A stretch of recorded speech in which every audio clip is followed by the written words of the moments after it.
Ito na yung mga kababayan, yung mga latest na balita tungkol kay Sara Duterte. Confirm na po na yung mga kamag-anak ni Piatos, mga katropa ni Piatos, mga kababayan, lahat walang birth certificate. 54 minutes ago ng PTB4, mga pangalan na umano'y nakatanggap ng 612.5 million OBP, DepEd Confidential Funds. From the Rome Statute, may jurisdiction yung ICC doon.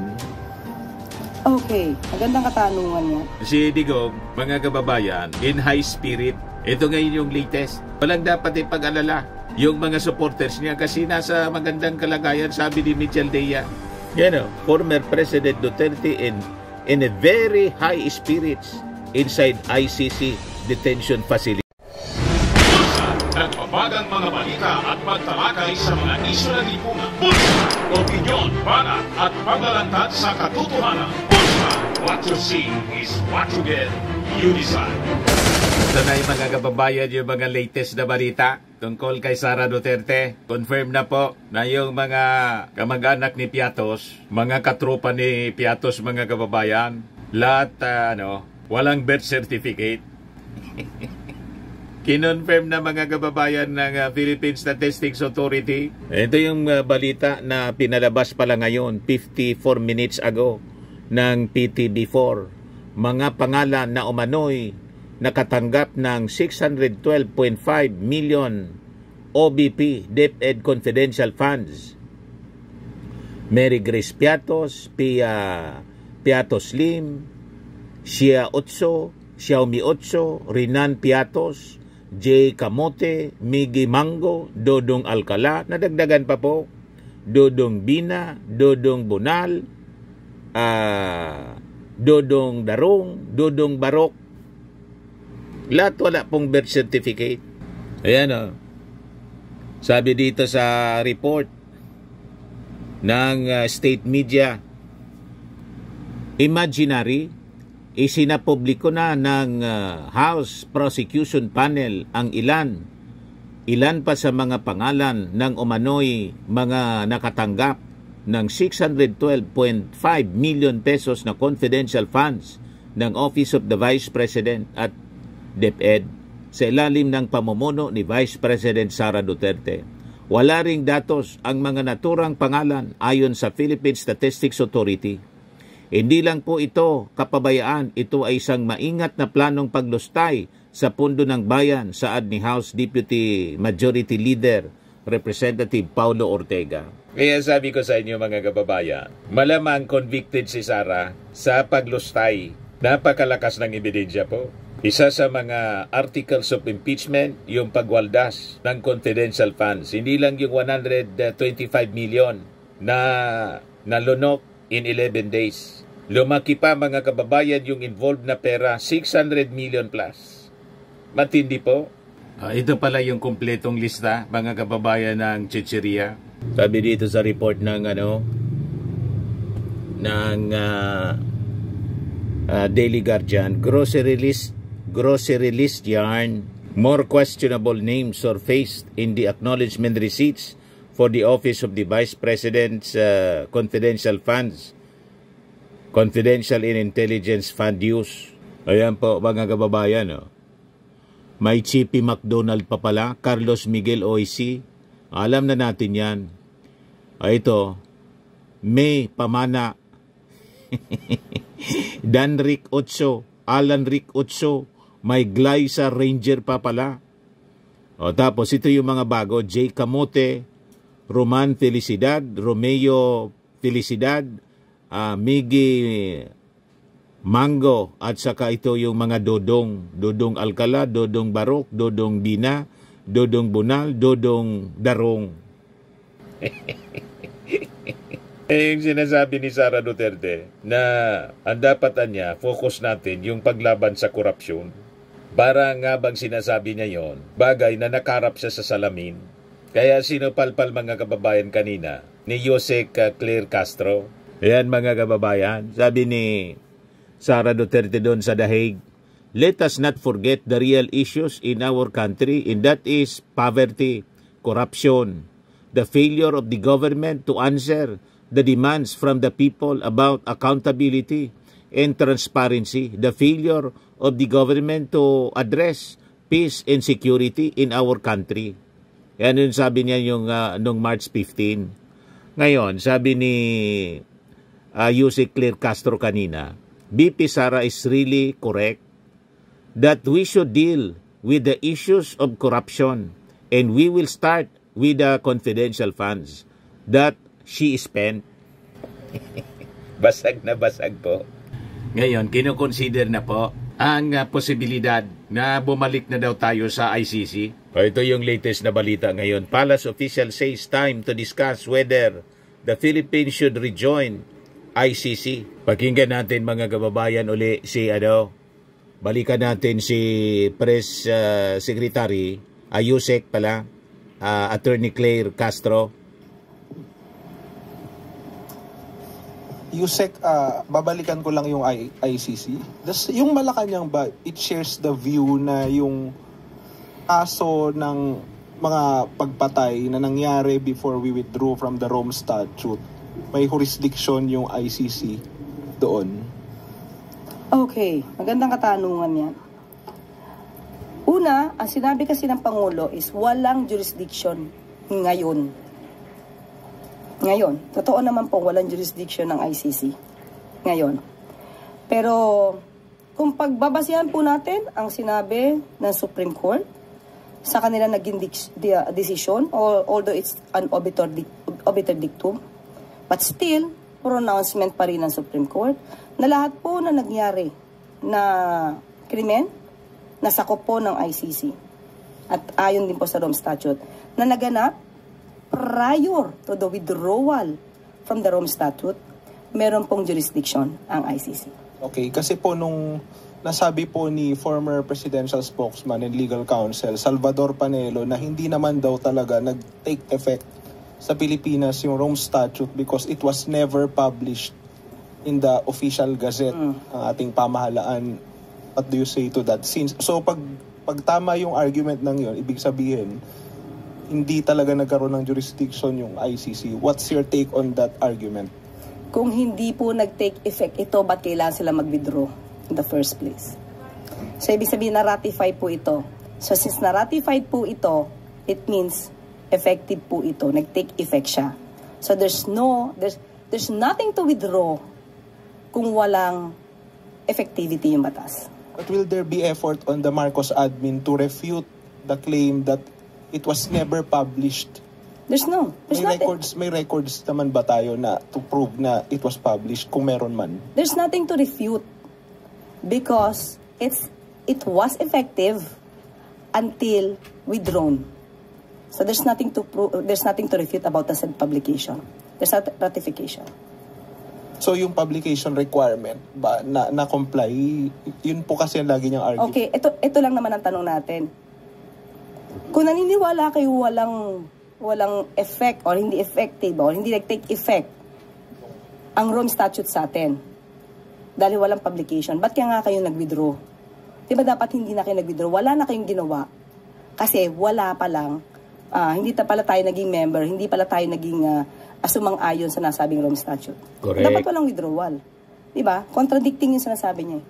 So ibig sabihin, there's nothing to withdraw kung hindi talaga nag-take effect. Yes. Okay. Salamat. At yung withdrawal na yun, nirecognize ng ICC. Diba? Salamat po. Finally, Chris Jose Repate.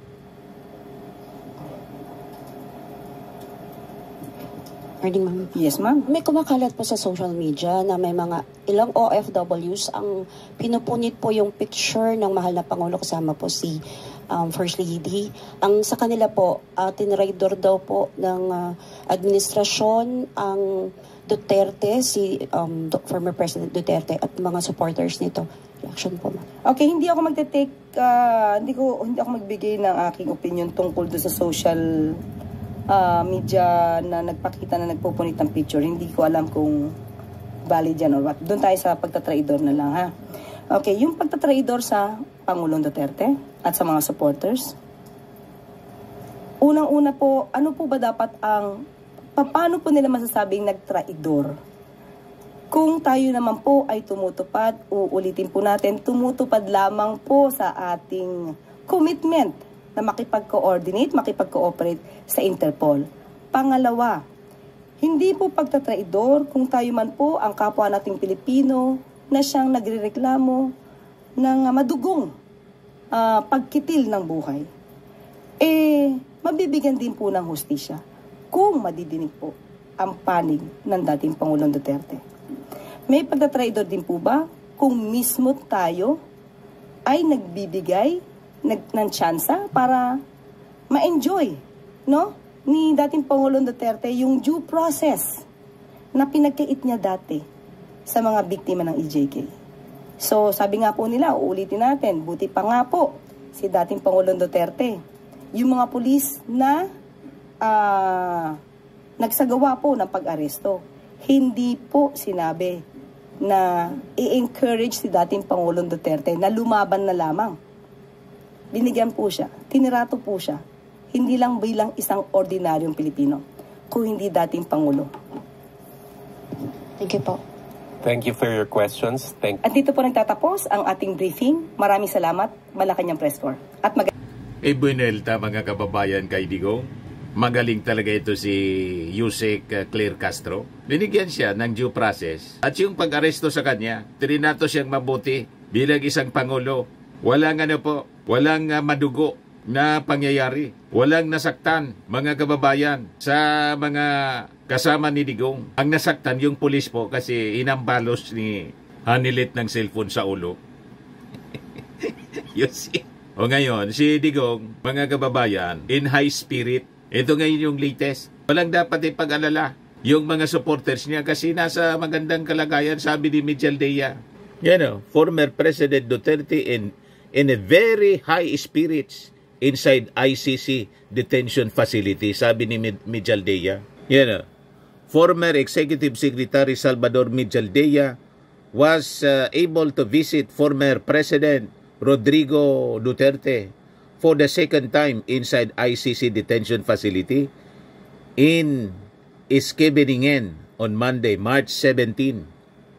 Kahapon po.